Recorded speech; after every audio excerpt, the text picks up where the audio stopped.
Tahiti nui te whare ao re tawa here ai. Anana hi whenururi au e aha te uru.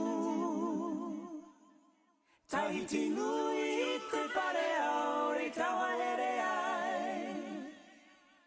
Anana hi whenururi au e aha te uru. Vous êtes dans une plantation de vanille traditionnelle, hein? Le plant de vanille, elle est là. Voyez.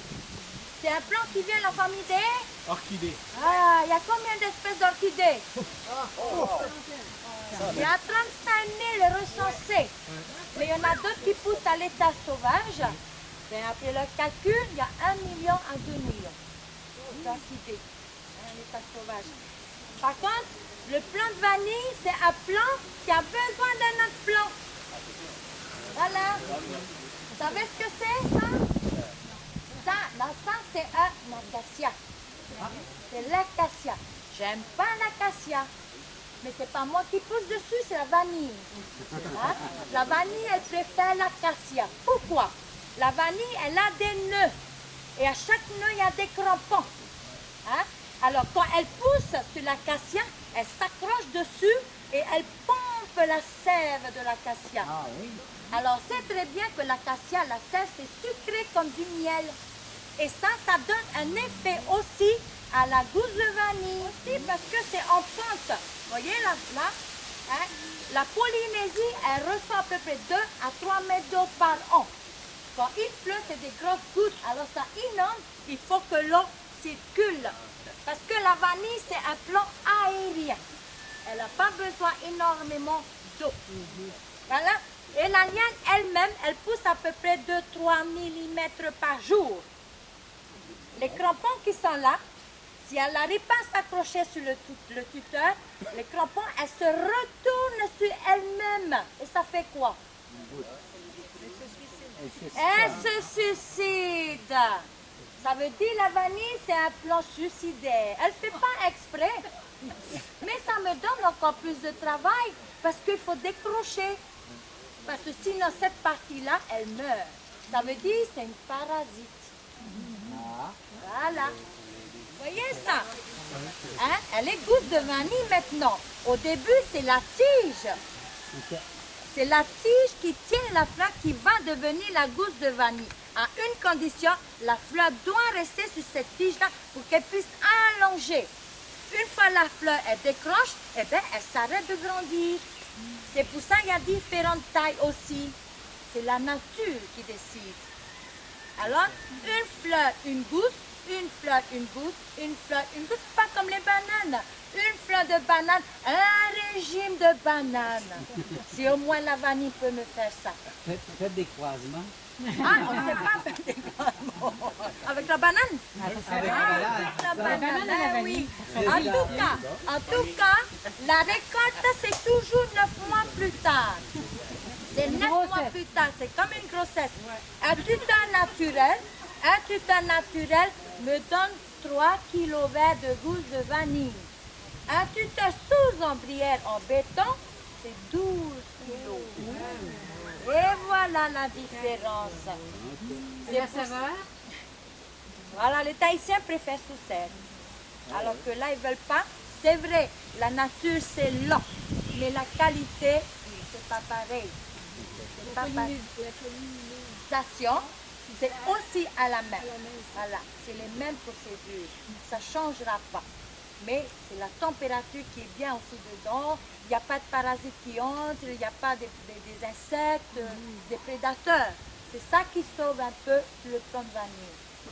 C'est un peu comme ça fonctionne ici en Polynésie, mais il faut que le gouvernement arrête de subventionner la vanille sous ombrière. Il faut que nous, on retourne en nos terres pour produire plus, parce qu'on a une vanille qui est un produit de haute gamme. La vanille de Tahiti, ce n'est pas la plus chère ni la moins chère, mais c'est un produit de haute gamme. La vanille la plus chère du monde, c'est celle de la Réunion parce qu'elle est labellisée. Elle a déposé le brevet. Alors, ils ont eu le label. Et la vanille la moins chère du monde, c'est celle de Madagascar parce que la main d'œuvre, c'est rien du tout. Alors qu'ici en Polynésie, on n'arrive pas à produire plus. C'est un produit de haut de gamme. Comme je vous ai expliqué, les Tahitiens, ce ne sont pas des commerçants. Et le meilleur au goût, c'est lequel? Voilà. Oui, mais je ne peux pas déterminer encore parce que c'est un peu contre le territoire. Le territoire, elle contrôle les 60%. Alors eux, ils s'en foutent complètement de ça. Je ne peux pas mettre label bio là-dessus, je vais aller en tôle. Alors c'est pour ça que je vous ai dit, ici c'est la corruption honnête. En tout cas, vous êtes dans une plantation de vanille traditionnelle. Quand je parle traditionnel, c'est naturel. Dans la montagne, la Polynésie, elle produit 65 tonnes de vanille fraîche, 60% sous serre. Vous savez ce que c'est sous serre? Oui. Sous serre, c'est sous ombrière qui est subventionné par le territoire. 40% traditionnel, dans la nature comme ça. Mais les Tahitiens ne voulaient plus ce système-là. Pourquoi? Vous avez une idée? Parce que c'est pas ça. Trop difficile? Ben, c'est facile à dire que c'est trop difficile. Mais pour nous, on peut dire que les Tahitiens sont devenus fainéants. Pourquoi planter plus et travailler plus? C'est pour ça que les Tahitiens n'aiment pas Sarkozy. Je sais que vous ne connaissez pas Sarkozy. Non, les Tahitiens n'aiment pas Sarkozy parce que Sarkozy il dit travailler plus et gagner plus. Les Tahitiens, non. C'est travailler moins. Et gagner plus. Et manger, coucher plus. C'est ça les Tahitiens. C'est de jour au jour. On verra ce qui va se passer demain. Les Tahitiens, c'est à court terme.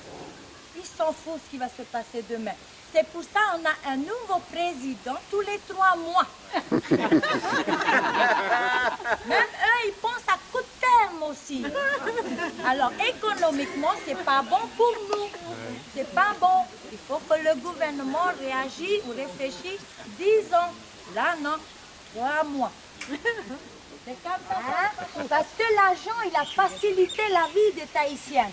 Alors les Tahitiens ont l'habitude aujourd'hui d'être subventionnés. Alors préférence, la vanille sous ombrière, parce que c'est une plantation hors sol. Les tuteurs qui est dedans, c'est en ciment et c'est protégé avec un filet noir. Alors il n'y a pas de moustiques qui entrent dedans pour te piquer. Alors que là, c'est à volonté les moustiques. Hein? C'est un peu ça le problème. Mais ne vous inquiétez pas. Si on vous pique, mes moustiques, elles sont bio. Mais vous, les femmes, vous avez la chance. Parce que mes moustiques, elles sont que des femelles. Alors, c'est les hommes qu'on pique. Ça, c'est le séchoir. Le séchoir, c'est le soleil qui chauffe naturellement et elle peut atteindre jusqu'à 80 degrés. Quand la vanille elle tourne marron, c'est à ce moment-là, on met au soleil, on chauffe. Tant que la vanille elle est chaude, on ferme le tissu et on range dans des caisses en bois. À ce moment-là, la vanille, elle va transpirer parce qu'il y a l'humidité dans la gousse de vanille. Alors, il faut éliminer 62% de l'humidité. Mais ça prend du temps. Parce qu'une gousse, des petites, 10 jours. Des tailles moyennes, 30 jours. Des grosses, 40 jours. La vanille séchée dans la nature, elle absorbe l'odeur de la nature, comme la rapin, comme les bananes, comme les citronniers. Mais une vanille qui est séchée au bord de la route, il y a la voiture qui passe en diesel, en essence. Cette odeur-là, la vanille, elle va absorber.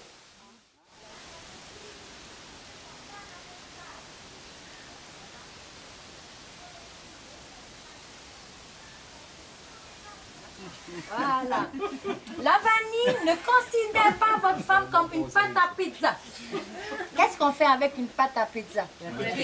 On la pétrit et on la jette. Non, pas ça. La vanille, on doit masser. Pourquoi? La fleur, elle n'est pas parfumée. Automatiquement, la gousse, elle n'est pas parfumée.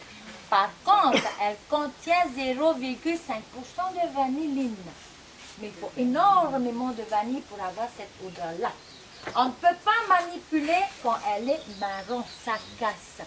Il faut attendre quand elle perd la moitié, elle est souple et moelleuse et huileuse. À ce moment-là, on doit masser parce qu'il y a la graine. Et cette graine-là, elle contient, voilà, pour dégager le parfum. Alors, plus on masse une gousse de vanille, plus elle est parfumée. Il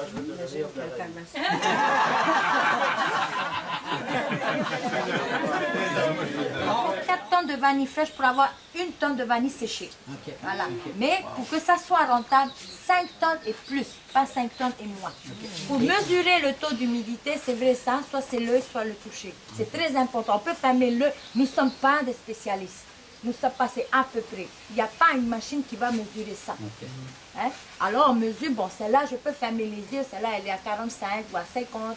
Bon, maintenant, quand elle est à 50%, je dois mettre à l'étagère derrière, c'est aération à l'air pendant une dizaine de jours.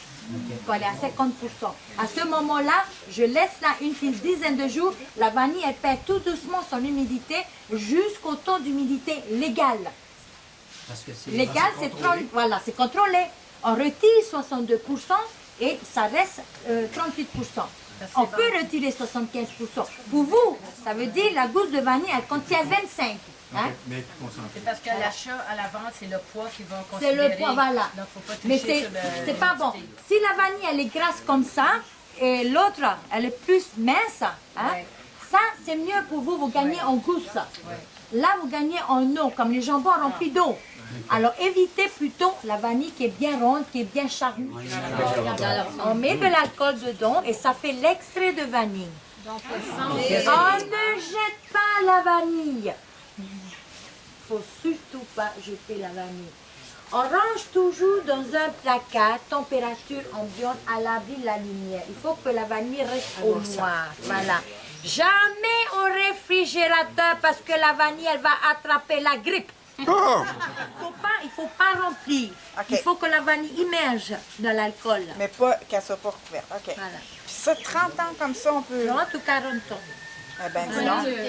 Oui, vous ne le savez pas. C'est pour ça pense qu'il ne qu'on faut pas jeter la vanille. On ne vous dit pas parce qu'aujourd'hui, c'est business.